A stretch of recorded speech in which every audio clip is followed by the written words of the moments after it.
Imaginen un mundo donde los secretos eran más valiosos que el oro y donde una sola palabra fuera de lugar podía destruir una carrera construida durante décadas.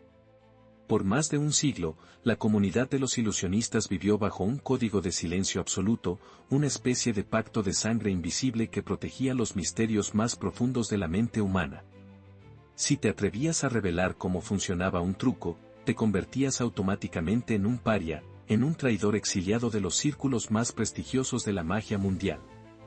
Sin embargo, todo ese muro de misterio comenzó a agrietarse en un momento muy específico de la historia. Corría el año 1988 y el mundo estaba a punto de presenciar algo que los puristas del arte del engaño consideraban un pecado imperdonable. Fue el año en que las sombras se iluminaron y los hilos invisibles que sostenían la fascinación del público quedaron expuestos a la luz del día a través de las páginas de una obra que cambiaría las reglas del juego para siempre.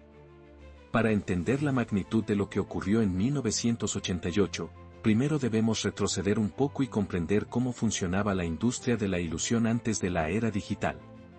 En aquel entonces, no existía Internet, no había tutoriales en video ni foros donde los aficionados pudieran diseccionar cada movimiento de manos en cámara lenta. La magia se transmitía de maestro a aprendiz, casi como una religión oculta o un gremio medieval.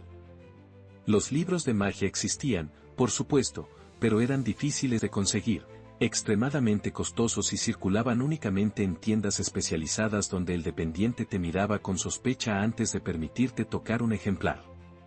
El conocimiento era un privilegio de pocos y el público general aceptaba el asombro sin cuestionar demasiado el mecanismo detrás del milagro. Pero en 1988, la tensión entre el secreto y la curiosidad masiva llegó a su punto de ebullición. Se dice que este fue el año en que la magia dejó de ser un tesoro guardado en una caja fuerte para convertirse en un producto de consumo accesible. La aparición de publicaciones y movimientos que desafiaban la ética del secreto provocó una verdadera guerra civil entre los magos. Por un lado, estaban los tradicionalistas, aquellos que creían que revelar un secreto era robarle al espectador la capacidad de soñar.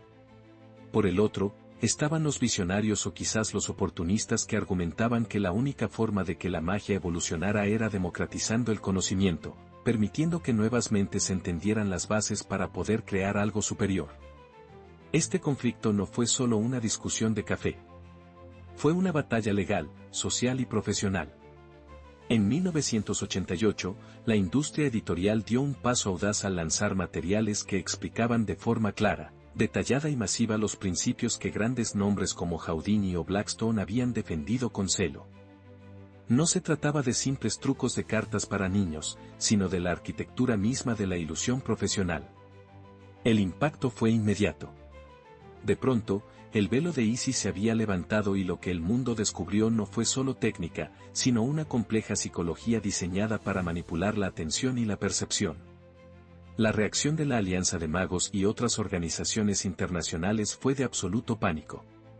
Se convocaron reuniones de emergencia y se emitieron comunicados advirtiendo que la divulgación de estos secretos significaría la muerte del arte. Se decía que si el público sabía cómo se cortaba a una mujer por la mitad o cómo se hacía desaparecer un elefante, el interés por ir a los teatros se desvanecería en cuestión de meses. Pero lo que realmente asustaba a la élite era la pérdida de poder. Si cualquiera podía aprender los secretos comprando un libro en una librería comercial, ¿qué valor tendría entonces el título de gran mago? En esta primera parte de nuestra historia, debemos sumergirnos en la atmósfera de traición que se respiraba en las convenciones de magia de aquel año. Los rumores corrían por los pasillos de los hoteles en Las Vegas y Londres. Se hablaba de nombres específicos, de autores que habían decidido romper el juramento a cambio de contratos millonarios y fama efímera. La traición no era vista como un acto de libertad, sino como una puñalada en la espalda a una tradición milenaria. Pero mientras los magos profesionales se hundían en la paranoia, el mundo exterior devoraba la información. El año 1988 marcó el inicio de una obsesión colectiva por entender lo que hay detrás de la cortina, una curiosidad que hoy nos parece normal pero que en ese momento fue una revolución absoluta. Lo que nadie sospechaba era que este libro, este catalizador de secretos, no solo iba a revelar trucos, sino que iba a exponer la vulnerabilidad de la mente humana de una forma que ni siquiera la ciencia había logrado explicar con tanta claridad. Se estaba gestando una nueva era donde el secreto ya no sería la base del asombro, sino la técnica y la ejecución. Sin embargo, el camino hacia esa nueva realidad fue doloroso y estuvo lleno de escándalos que casi destruyen la carrera de los ilusionistas más famosos de la época. Prepárense, porque lo que estamos a punto de desglosar es como un solo volumen de papel y tinta puso en jaque a una industria que se creía intocable. El año 1988 no fue solo una fecha en el calendario, fue el momento en que el mundo perdió la inocencia y los magos perdieron su escudo más sagrado. Pero, ¿qué decía exactamente ese libro que causó tanto revuelo y quiénes fueron los responsables de lanzarlo al mercado sabiendo las consecuencias que esto traería para su propia comunidad? La respuesta a esto y los detalles del mayor escándalo de la magia moderna los exploraremos a fondo a medida que desvelamos este fascinante viaje por los archivos prohibidos de la ilusión. El libro que cambió todo no era un texto cualquiera. Se trataba de una compilación meticulosa que desglosaba, paso a paso, los principios fundamentales que los ilusionistas habían protegido con un celo casi religioso durante generaciones. Imagine por un momento el impacto de entrar a una tienda de libros común y encontrar, al alcance de cualquier persona con unos pocos billetes en el bolsillo, los planos detallados de cómo se realizaba la levitación de un asistente o cómo un hombre podía ser cortado a la mitad y luego rearmado sin un solo rasguño. No eran solo consejos para aficionados, eran los planos de la ingeniería del asombro. La publicación de esta obra en 1988 fue interpretada como una declaración de guerra. Hasta ese momento, la comunidad de magos operaba bajo una estructura jerárquica basada en el mérito y la discreción. Para aprender un secreto de alto nivel, un aprendiz debía demostrar su lealtad y su habilidad técnica durante años antes de que un maestro decidiera confiarle la mecánica de una gran ilusión. El libro eliminó ese proceso de un plumazo.